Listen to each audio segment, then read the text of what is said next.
सवाल करोगे तो हर एक सवाल आप बहुलक का आसानी से करके आ जाओगे। ठीक है, बस ये सिंपल सा फॉर्मूला आपको अप्लाई करना है और आपका ये सवाल पूरा हो जाएगा। ये वर्गीकृत आंकड़ों वाला सवाल है। इसको स्वागत है आपका हमारे यूट्यूब चैनल इनफॉर्म मैथमेटिक्स पर। आज हम सीखेंगे क्लास 10 14.2 का बहुलक ज्ञात कैसे करें। ठीक है, तो बहुलक कैसे ज्ञात करते हैं वो आज हम इस वीडियो में सीखेंगे। अब आंकड़े जो होते हैं हमारे दो तरीके के होते हैं, वर्गीकृत और अवर्गीकृत। यहाँ पे फिलहाल जो हमें क्वेश्चन दिया हुआ है वो है बहुलक ज्ञात करो और आंकड़े दिए हुए हैं 0 से 10, 10 से 20। तो ये इस प्रकार के जो आंकड़े होते हैं वो कहलाते हैं वर्गीकृत आंकड़े। ठीक है, तो मैं आपको सिखाऊंगा इसमें वर्गीकृत आंकड़ों का बहुलक कैसे निकालते हैं। तो इससे पहले मैं तुम्हें थोड़ा सा बताता हूँ कि अवर्गीकृत आंकड़ों का बहुलक कैसे निकालते हैं।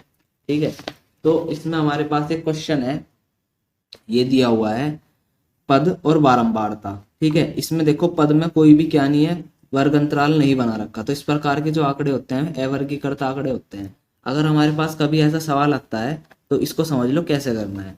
इसका मतलब है 8 3 बार आया हुआ है, 9 2 बार, 10 एक भी बार नहीं आया, 11 एक भी बार नहीं आया, ऐसे ही 12 2 बार है और 15 4 बार है, 21 एक बार है।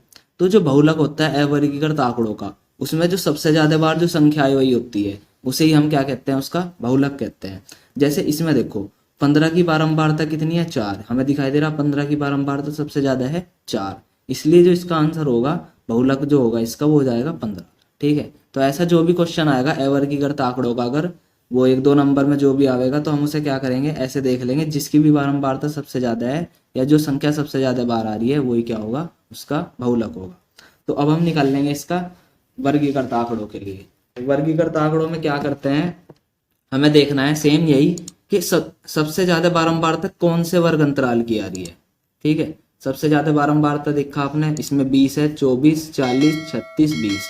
तो सबसे ज्यादा 40 वाले में आ रही है। ठीक है, अब सबसे पहले आपने यहाँ पे लिखा बहुलक वर्ग।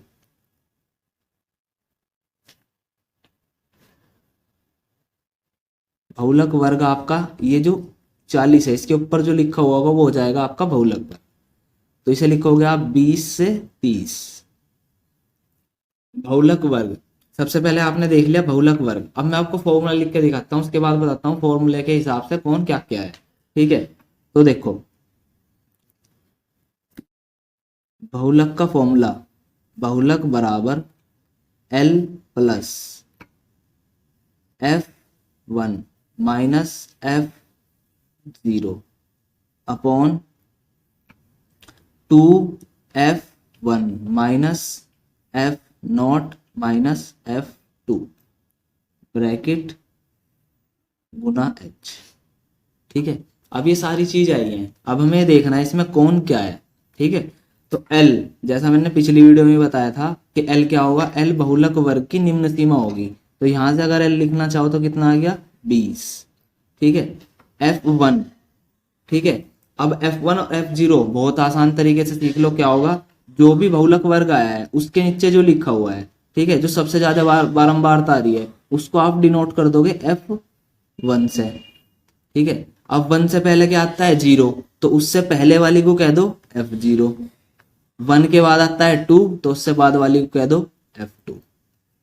ठीक है, F1 यहाँ पे 0 F2। ठीक है ना, अब आया H यहाँ से बताता हूँ क्या होगा, H इन दोनों का अंतर है। तो 30 में से 20 घटा दोगे तो कितना आ गया 10। सारी वैल्यूज आपके पास आ चुकी हैं, अब बस आपको क्या करना है फॉर्मूले में रखना है। ठीक है ना, ये ध्यान रखना है ये कैसे निकालना है। जो जो भी बारंबारता सबसे ज्यादा बार आ रही है वो होगा F1, उससे पहले वाली F0 और उसके बाद वाली F2। ठीक है, चलो अब क्या करोगे, L रखो, L है 20 प्लस F1 रखा 40 माइनस F0 रखा 24 अपॉन ब्रैकेट लगाया 2F1। चलो 2 इंटू F1 की वैल्यू है 40 माइनस F0 24 और माइनस 36 इंटू H 10।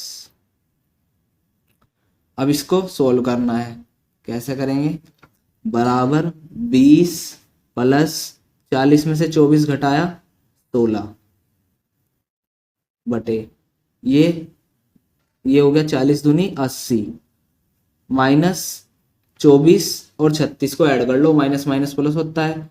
6 जब इसको दोगे और 3 और 2 5, तो ये 36 और 24 कितना हो जाएगा, 60 हो जाएगा। ठीक है, अब यहाँ पे आया 10, तो इसमें आपका यहाँ तक 10 आ गया। अब क्या करोगे, अब नीचे ही से 80 में से 60 को घटा लो, 20 प्लस 16 बटे 20, और ये हो गया गुणा में यहाँ पे 10, 0 से 0 काट दी, 2 से 16 को काट दिया, तो ये कितना आ गया, 8। अब बचा हुआ क्या है, 20 प्लस 8 बराबर 28। तो 28 इसका बहुलक है, जो कि इसका आंसर आ जाएगा। ठीक है, अब देखो ये चेक करने का तरीका भी है कि 28 इसका बहुलक है या नहीं। वो कैसे चेक करोगे, जो तुम्हारा बहुलक वर्ग आया था, बहुलक वर्ग 20 से 30 के बीच में है, तो इनके बीच में ही हमारा क्या आना चाहिए, आंसर आना चाहिए। ठीक है, ये इसकी एक ट्रिक है ज्ञात करने की कि जो 28 आंसर आया है वो 20 से 30 के बीच ही आएगा, इससे अलग नहीं आएगा। ठीक है, अब हम आपने क्या सीखा यहाँ पे, बहुलक ज्ञात करना सीखा है जब वर्गीकृत आंकड़े हों। करना क्या था, जिसकी भी बारंबारता सबसे ज्यादा है, जिसकी बारंबारता सबसे ज्यादा है उसको आपने मानना था बहुलक वर्ग। बहुलक वर्ग के नीचे जो लिखा हुआ है वो F1 है, उससे पहले वाला F0 है, उसके बाद वाला F2 है। ठीक है, बहुलक वर्ग की निम्न सीमा L हो जाएगी और इन दोनों का अंतर H। इन सबको फॉर्मूले में रखो और आपका आंसर आ जाएगा। ठीक है।